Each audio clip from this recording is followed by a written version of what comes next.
Hello friends, स्वागत है आपका अपने यूट्यूब चैनल दीप्स एजुकेशन पर। मेरा नाम निशु है और मैं आपको इस चैनल पर बता रही थी एसएससी सीएचएसएल से जो एलडीसी की पोस्ट अलॉट होती है डिफरेंट डिफरेंट डिपार्टमेंट्स में। तो डिफरेंट डिफरेंट डिपार्टमेंट्स की जो जानकारी है मैं आपको दे रही थी। क्यों? क्योंकि आपसे डिपार्टमेंट की जो प्रेफरेंस है वो डीबी के टाइम पर पूछी जाती है। तो ज़्यादा टाइम नहीं लेते हुए आज की इस वीडियो में मैं आपको बताऊंगी एलडीसी इन CSD यानी कि कैंटीन स्टोर डिपार्टमेंट। दोस्तों, आपको जैसे कि पता है, जो डिफेंस में जो भी डिफेंस के अंदर जो भी ऑफिसेज आते हैं, उनके जो एम्प्लॉय होते हैं उनको एक कैंटीन फैसिलिटीज प्रोवाइड कराई जाती है। ठीक है, तो जो कैंटीन फैसिलिटी है उसके लिए कैंटीन का कार्ड दिया जाता है। तो वो कैंटीन है वो अलग से बनी होती है। ऐसा नहीं है कि आप कहीं भी जाकर सामान है वो खरीद सकते हैं कम रेट पर। ठीक है, एक हर हर जगह कैंटीन बनी होती है। तो जो कैंटीन स्टोर डिपार्टमेंट है वो क्या काम करता है ये देखते हैं ना।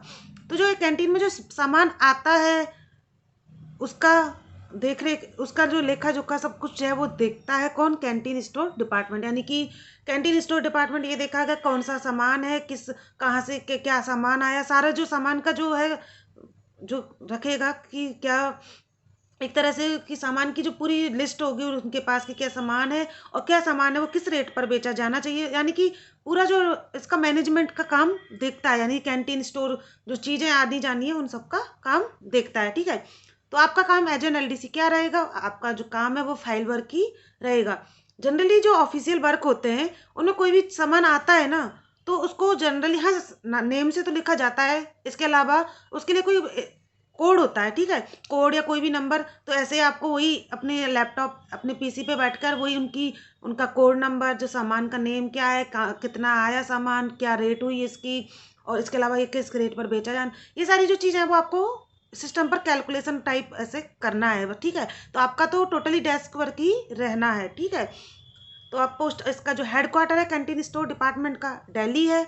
तो आपकी जो पोस्टिंग है ये नहीं है कि दिल्ली हो, क्योंकि हेड क्वार्टर्स की डिमांड है वो बहुत ज़्यादा होती है। ऑल इंडिया आपकी पोस्टिंग है वो कहीं भी हो सकती है।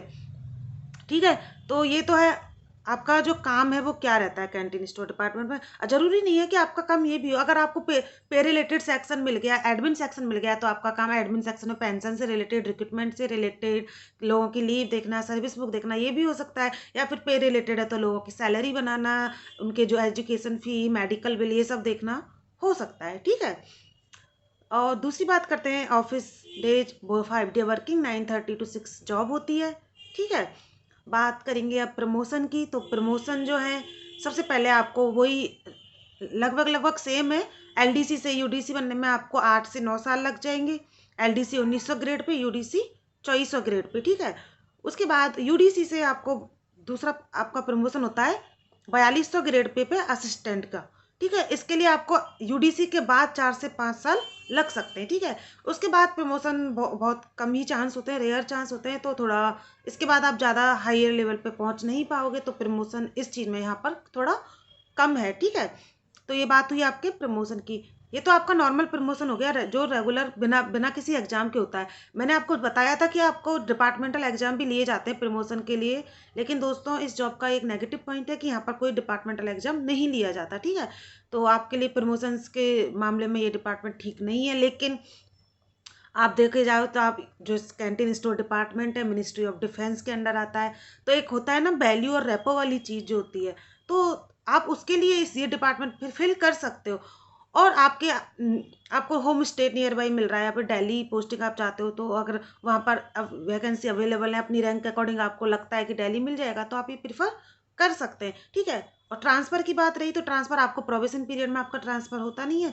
तो कम से कम 3 साल आपको जॉब का, 2 साल का आपका प्रोबेशन पीरियड होता है, और आपको ट्रांसफ़र का जनरली समय यही होता है कि आप 3 साल तक अप्लाई नहीं कर सकते। 3 साल के बाद आप अप्लाई कर सकते हैं। स्पाउस ग्राउंड या मेडिकल ग्राउंड पे है तो आपको प्रीफरेंस पहले दे दी जाएगी। ठीक है, ट्रांसफ़र का भी सब में सेम रूल होता है एक्चुअली। ठीक है, तो ट्रांसफ़र और आपका रहा जो ज्वाइनिंग के बाद आपके डाउट्स थे मेडिकल के regarding, police verification, attestation form, इन सब के बारे में मैं आपको ऑलरेडी वीडियो है जो बना चुकी हूँ। ठीक है, ऑलरेडी वीडियो है मैं बना चुकी हूँ। ठीक है, तो वहाँ पर आप मेरी प्लेलिस्ट है उसकी लिंक है डिस्क्रिप्शन बॉक्स में दे दी गई है, वहाँ जाकर आप देख सकते हो। अब बात करते हैं सैलरी की। तो सैलरी जो है इसकी एक्स सिटी में देखेंगे तो वही लगभग लगभग 36,000 आपकी ग्रॉस सैलरी और 33,000 आपकी इन हैंड सैलरी बन जाएगी। बाई और जेड सिटी में भी आप कैलकुलेट कर सकते हैं। मैं आपको कैलकुलेशन भी बता दूंगी सैलरी कैसे कैलकुलेट की जाती है, ठीक है। और मैंने एज एन पोस्टल असिस्टेंट काम किया है, तो मैंने पीए का मेडिकल शेयर किया है आपके साथ, मेरे पीए की सैलरी शेयर की है। फिलहाल मैं एज एन एएसओ वर्किंग हूँ, तो मैंने अपने एएसओ की सैलरी स्लिप भी शेयर की है, आप देख सकते हो वहाँ जाके, ठीक है। अगर मेरी वीडियो आपको पसंद आई तो वीडियो को लाइक करें, हमारे चैनल को सब्सक्राइब करें और ऐसी ही इन्फॉर्मेटिव वीडियो पाने के लिए हमारे चैनल से जुड़े रहें। धन्यवाद।